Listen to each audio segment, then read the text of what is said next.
જો તમે આ 3 વસ્તુઓ નિયમિત રીતે ખાવાનું શરૂ કરો તો તમારું હૃદય કુદરતી રીતે વધુ મજબૂત બની શકે છે. ચાલો પહેલાં 3જા નંબરની વાત કરીએ. તેમાં આવે છે દાડમ. દાડમ રક્ત પરિભ્રમણ બ્લડ સર્ક્યુલેશન સુધારવામાં મદદ કરે છે, રક્તવાહિનીઓને આરામ આપે છે અને હૃદય પર વધારાનો દબાણ પડતો અટકાવવામાં પણ મદદ કરે છે. બીજા નંબર પર છે પલાળેલા બદામ અને અખરોટ.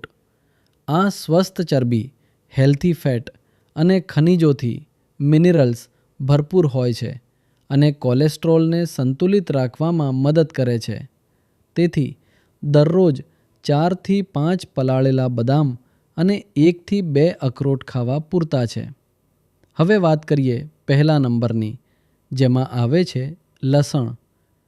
કાચું લસણ અથવા હળવું રાંધેલું લસણ રક્ત પ્રવાહને સરળ બનાવે છે, બ્લડ પ્રેશર, બીપી સંતુલિત રાખવામાં મદદ કરે છે અને સૌથી મહત્ત્વની વાત એ છે કે તે ધમનીઓને સ્વસ્થ રાખવામાં મદદરૂપ બને છે.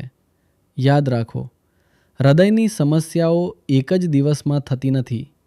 તમે દરરોજ જે ખોરાક ખાઓ છો તે જ તમારા હૃદયનું રક્ષણ કરે છે અથવા તેને નુકસાન પહોંચાડે છે. જો તમે તમારા હૃદયની સાચી સ્થિતિ જાણવા માંગો છો અને વ્યક્તિગત માર્ગદર્શન, પર્સનલાઇઝ્ડ ગાઈડન્સ મેળવવા માંગો છો તો હાર્ટ લખીને કોમેન્ટ કરો.